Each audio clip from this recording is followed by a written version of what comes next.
কি দেখছো বলো তো? সকালবেলা ঘুম থেকে উঠে দেখি কারা এসেছে আমাদের বাড়িতে। দেখো সজনে গাছটা ভেঙে চুরমার করে দিচ্ছে। আর জানো তো এরা না আমাদের ভয়ই খায় না, এ মেয়েদের ভয়ই খায় না গো। বেটা ছেলে তো বাড়ি নেই, সোনার বাবা অনেক ভোরে কাজে বেরিয়ে যাচ্ছে। আমি ঠান্ডায় না আর উঠছিও না, ক্যামেরাটা অন করছি না। তো এখন 6টা বেজে গেছে, তো এইমাত্র উঠলাম। তো উঠেই দেখছি ওনাদের উৎপাত। আম গাছে চালের ওপর উঠে বসে দুম দাম করছে। ঘুমটা ভেঙে গেল। আর একটা দেখো আম গাছে কত বড় বড় লেজ দেখেছো, লম্বা পাড়া লেজ ঝুলছে। আর ওরা না একসঙ্গে 10-12টা করে থাকে, ভীষণ ভয় লাগে গো আমার। তো কোনো রকমে তাড়িয়ে দিলাম। আর এখন কিন্তু 6টা বেজে গেছে, ওই যে বললাম। তো আমি উঠে পড়েছি, আর দেখো ঠান্ডাতে একটু চাদরও গায়ে দিয়ে নিয়েছি, আর মুখে হাত পায়ে একটু জল দিয়ে নিলাম, আর মারুলিটা দিয়ে আসলাম। তো যাই হোক বন্ধুরা, শুভ সকাল। তোমরা সবাই কেমন আছো? আশা করি যে যেখান থেকে ভিডিওটা দেখছো সকলে ভালো আছো আর সুস্থ আছো। পশ্চিম বর্ধমান জেলার ছোট্ট একটি গ্রাম থেকে আমি কমলা, আমার ব্লগ চ্যানেলে তোমাদেরকে জানাই অনেক স্বাগত আর অনেক ভালোবাসা। এখন বাজে সকাল 6টা। এখন থেকে আমার ব্লগটা শুরু করে দিলাম, আর তোমরা সবাই আমার পাশে থেকো। দেখো গোটা জায়গাগুলো মারুলি দিয়ে দিলাম, এবার ঘরের দুয়ারটাও দিয়ে নিয়ে এলাম। আর এবার দেখো দেখো সোনা উঠে গেছে, গপু সোনা, তোকে একটু মধু খাওয়াচ্ছিলাম। আর সোনাকে দেখো আজকে হনুমান সাজিয়ে দিয়েছে, ও তো টুপি পরতে চায় না। আর আজকে কিন্তু অগ্রহায়ণ মাসের 1 তারিখ, প্রচুর ঠান্ডা পড়ছে। আর দেখো সোনাকে এই টুপিটা এইভাবে দিলে না দেখছি খুলতে পারছে না। দেখো কই গো,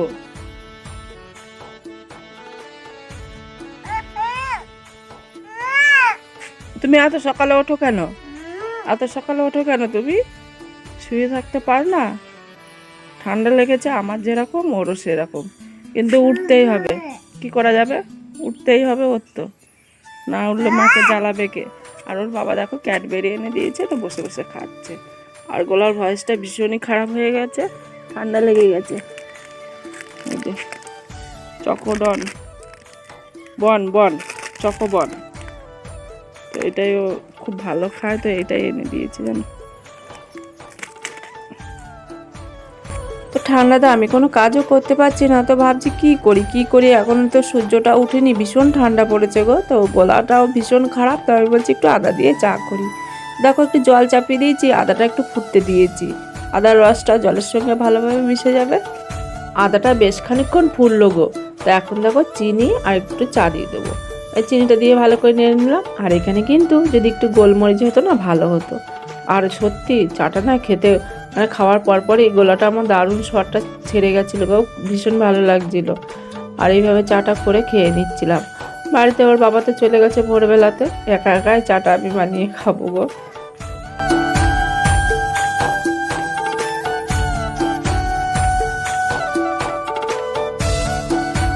একা একা চা খেতে ভালো লাগে না, সঙ্গে যদি দেখো কেমন কাশি হচ্ছে, সঙ্গে কেউ থাকলে ভালো লাগে। তো কি করব, একা একাই দেখো বসে বসে খাচ্ছি। আর সোনা দেখেছো, সোনা কিন্তু সপ্তাহে খেতে হবে। তো ওকে মানে ওই বিস্কুটটা ভিজিয়ে ভিজিয়ে দিচ্ছিলাম। আর ও মানে আমার চাটা খাওয়ার জন্য ও কিন্তু ব্যস্ত হয়েছিল, যা খাবে, আমরা যা খাবো সেটাই খেতে চায়। তো দেখো ওকে একটু ভিজিয়ে ভিজিয়ে দিচ্ছিলাম, কেমন করে তাকিয়েছিল তাই না বলো। ছোট মানুষ দেখেও কিন্তু কষ্ট লাগে। আর দেখো খাওয়ার জন্য কেমন করছে, কিন্তু চাটা তো দেওয়া যাবে না তাই না।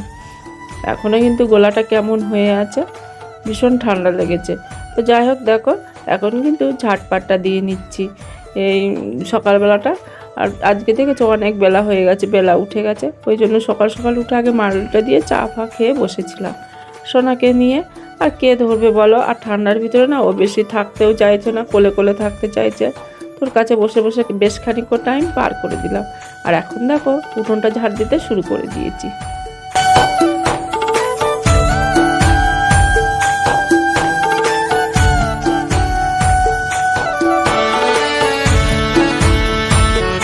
তো ওই ঘরটা তো ঝাড় দিয়ে নিলাম, এবার দেখো এই ঘরটা ঝাড় দিয়ে নিচ্ছি।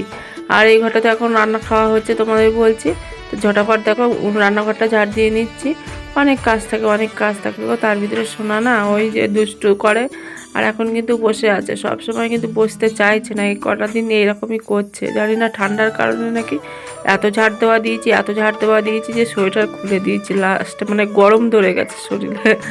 আর কত বড় উঠোন দেখেছো, এদিক ওদিক করে বেশ খানিকক্ষণ টাইম কিন্তু আমার সকালবেলা অন্তত 15-20 মিনিট উঠোন ঝাড় দিতে, ঘর ঝাড় দিতে লেগে যায়। দেখেছো কতটা বড় উঠোন। আর এখন বাবুকে ডেকে দিয়েছিলাম, ও কান্নাকাটি করছিল জানো, আবার খানিকক্ষণ ওইদিকে ঝাড় দিয়ে দিয়ে কোলে নিচ্ছিলাম, এই করছিলাম। একা হাতে না ভীষণ সমস্যা হয়ে যায়। বাড়িতে বাচ্চা থাকলে একটা মানে বাড়তি লোক চায়। আর জানো তো বেটা ছেলে মানুষ, বাবু তো উঠতেই চায় না ঘুম থেকে, তো ভাইয়ের জন্য উঠতে হয়। তো দেখো ওই রাস্তার ওই দিকটা না বেশ রোদ এসে গেছে, তো বাবু আর রুশোনা ওখানে খেলা করছে। দেখো সামনে ওই যে মাঝে মাঝে আসছে আমাকে ধারে, আর ওর কাছে কিন্তু বসে আছে। তো ঝাড় দিয়ে নিলাম, এদিক ওদিক করে কিন্তু বেশ খানিকক্ষণ টাইম আমার পেরিয়ে গেল। আর গরমও লেগে গেছে, আর এখন একটু রোদ উঠে গেছে, ওই জন্য সোয়েটার সব কিছু নিয়ে না কাজ করা যায় না জানো, ওই চাদর নিয়ে। আর ট্যাঙ্কির জল তো প্রচণ্ড ঠান্ডা, বেশি ঠান্ডা লেগে যাচ্ছে এই ট্যাঙ্কির জল থেকে। এত ঠান্ডা কি বলবো, ভীষণ পরিমাণে ঠান্ডা পড়ছে। তো যাই হোক, এখনও তো পৌষ মাস, অগ্রহায়ণ মাসটা তো এই প্রথম পড়লো, আর পৌষ মাস এখনও সামনে আছে। তো আমাদের এই গ্রাম দিকটা না ভীষণ মানে গাছপালার জন্য বলে কি ঠান্ডাটা বেশি পড়ে নাকি, তো জানি না কিসের জন্য ভীষণ ঠান্ডা পড়ে তাই জানি। তো আর ঠান্ডার শুরুতেই আমার ঠান্ডা লেগেছে, সোনার ঠান্ডা লেগেছে, এই যা। আর এখনও কিন্তু কারো ঠান্ডাটা লাগেনি, বাবু আর ওর বাবা ভালো আছে, মানে ওদের ঠান্ডাটা লাগে না চট করে, কিন্তু আমার প্রচুর ঠান্ডা লেগে যায় জানো। তো দেখো এখন কিন্তু এই যে বাসনপত্রগুলো ধুয়ে নিচ্ছি, মাজা ঘষা করছিলাম, আর সকালবেলাটা তো এটা করতেই হবে। তো যাই হোক, ঠান্ডার ভয়ে তো চুপ করে বসে থাকলে হবে না, কাজগুলোও করতে হবে, এরপরে রান্নাবান্না আছে। দেখো এই কিন্তু বাসনগুলো টুকটুক করে সব আমার মাজা ধোয়া হয়ে গেল, আর বেশ কিছু বাসন ছিল, আর এখানটাও ধুয়ে নিলাম। আর এখন দেখো সব কিছু উপর দিয়ে নিচ্ছি, জলটা ঝরে যাবে। কিন্তু শোনার জন্য এখানে রাখা ভীষণ মুশকিল জানো। তো দেখো আজকে কিন্তু তাড়াতাড়ি করে রান্নাটাও চাপিয়ে দিলাম, বেশ বেলা হয়ে যায় জানো, দেরি করে উঠলে না তার আর ঠিক থাকে না। মাঝখানে একটু মুড়িও খেয়ে নিয়েছি, তোমাদের সাথে সেগুলো আর শেয়ার করিনি। আর এখন দেখো ভাতটা বসিয়ে দিয়েছি।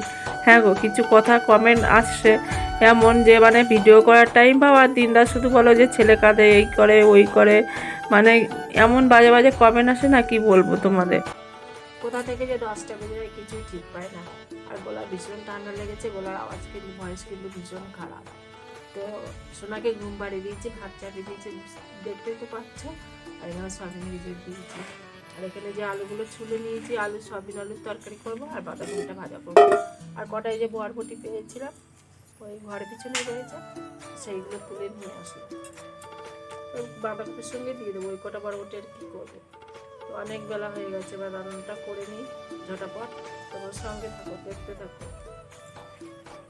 একা হাতে না ভীষণ সমস্যা হয়ে যায়, কেউ খেতে দেবে না, পড়তে দেবে না, এদিকে বেশি কথা বলতেও ছাড়বে না, মানে ফোনসে বলতে মুখ খিচে দিয়ে পৌঁছ চুলকানোর টাইম নেই, আর এদিকে বুক কথা বলা বুঝেছো, এরকম একটা ব্যাপার।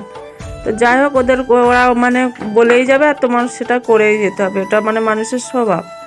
যাই হোক দেখো, এখানে কিন্তু বাঁধাকপিটা ঝিরি করে কুচিয়ে নিচ্ছিলাম, আর দেখো ওইদিকে সয়াবিন আলু দিয়ে তরকারিটাও কাটা হয়ে গেছে।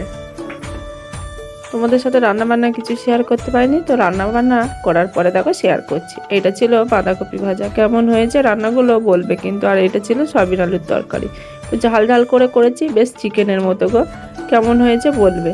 তো যাই হোক দেখো রান্নাবান্না করে নিচ্ছি, আর এবার সব কিছু গুছানো হয়ে গেছে। আর এই যে লেবুগুলো সকালে বাইরে দিয়েছিলাম, তো একটা করে নিয়ে চলে যাচ্ছি, ঘরে ভাঁজ করে ভরে দিচ্ছি। আর এই রোদের সময় না বেশ ভরে মানে রোদে দিলে না বেশ ভালো লাগে। রান্না বান্না করে সব দেখো মেজে ঘষে এখানে দেখো উপর দিয়ে নিচ্ছি, মানে বিকালের কোনো কাজ রাখি না, শুধু একটু ঝাড়টা ঘরে ঝাড় দেওয়া ওর জন্য মানে রাখা হয়, বাবু শোনার জন্য কিছু রাখা হয় না। এখানে নারকেল তেলটা না রোদে দিতে ভুলে গেছিলাম, তো গরম জল চাপিয়েছি, চান করব, তো হাঁড়ির ভিতরে দিয়ে দিচ্ছি, বেশ গলে যায় গো এরকম করে দিলে। তো দেখো গলেও গেছিলো। আর মাথা কালকে তো শ্যাম্পু করেছিলাম, তোমরা তো জানো, তো ওর জন্য দেখো মাথায় একটু তেল দিয়ে চানটাও করে চলে এলাম। আর এবার দেখো ভাত খাবো। আর আজকে আমি বাইরে বসেছি, আর বাবুকে দেরি হয়ে যায় বলে চান করার আগে বাবুকে ভাত দিয়ে দিয়েছি। আর দেখো বাইরে রোদ পোয়াচ্ছি আর ভাত খাচ্ছি, রোদে না ভাত খেতে ভীষণ ভালো লাগে। আর আমার সামনের ক্যামেরাটা না ভালো না, ওই জন্য তোমরা ঝাপসা দেখছো জানো। তো যাই হোক, এখন কিন্তু বিকাল হয়ে গেছে, সোনার বাবা কাজের থেকে বাড়ি এসছে, এখন চান করছে, একদম দেখো বেলাটা ডুবে গেছে। কত কষ্ট বলো, কিন্তু ওই জলটা দিয়ে রাখি বলে গরম জলে, আর চান না করলে কি হয় বলো, প্রতিদিন ওই সন্ধ্যে রাত্রে আসলেও কিন্তু চানটা করে। আর আমি দেখো এখন সোনাকে এখানে সোয়েটার পরিয়ে দিচ্ছি। ঠান্ডা ঠান্ডা পড়ে গেছে, সোনা এখন ঘুম থেকে উঠেছে। ওকে সোয়েটার জামা প্যান্ট সব কিছু পরিয়ে দিয়েছি, যে সোনাকে আমি দেখো গোপাল করে দিয়েছি। আর ওর বাবার কাছে যাচ্ছে। আর সোনা তো ওর বাবার কাছে থাকতে ভীষণ পছন্দ করে, ভীষণ ভালোবাসে জানো। ওর বাবা মানে সারাদিনেই থাকে না, তো ওর বাবার কোল থেকে আর নামতেই চায় না, বাবার কাছেই যেতে চায়। আর এখন দেখো সন্ধেবেলাতে আমরা একটু চা খাচ্ছি। সন্ধেবাতি দেওয়া হয়ে গেছে, তো বললো একটু চা করা। মানে ঠান্ডাকালে আমরা একটু চাটা বেশি খাই, সকালে একবার আর বিকালে একবার, আর সেরকম খাওয়া হয় না। তাই আমি বলছি দেখো সোনা কিন্তু তোমাকে পেয়ে কিন্তু ভীষণ খুশি থাকে ও, আর আমরা কিন্তু অপেক্ষা করে থাকি যে কখন তুমি বাড়িতে আসবে। তো যাই হোক দেখো বন্ধুরা, সবাই মিলে খেতে বসেছি। আর দেখেছে সোনা কেমন করে হাত পাগুলো নাড়ানাড়ি করছে, ভীষণ খুশি ও। আর বাবু না আজকে ওই যে কার্তিক ফেলেছিল যাদের বাড়িতে, তো তাদের বাড়িতে আজকে খাওয়া দাওয়া, মানে ওইখানেই খাবে খিচুড়ি, তো ওইখানেই গেছে। আর ওই দেখো জুতো ফুতো নিয়ে কি অবস্থা। ভাতগুলো কিন্তু গরম করে নিয়েছি। আর দেখো তোমরা যারা এতক্ষণ আমার সঙ্গে ছিলে তাদেরকে জানাই অসংখ্য ধন্যবাদ ভিডিওটা শেষ পর্যন্ত দেখার জন্য। আর দেখো ভাত দিয়ে তরকারি দিয়ে কিন্তু ধোঁয়া উঠছে। তো বন্ধুরা আজকের মতো কিন্তু ভিডিওটা এখানে এন্ড করছি গো। তোমরা সকলে ভালো থেকো, সুস্থ থেকো। দেখা হচ্ছে পরবর্তী ব্লগে। আজকের মতো টাটা আর গুড নাইট।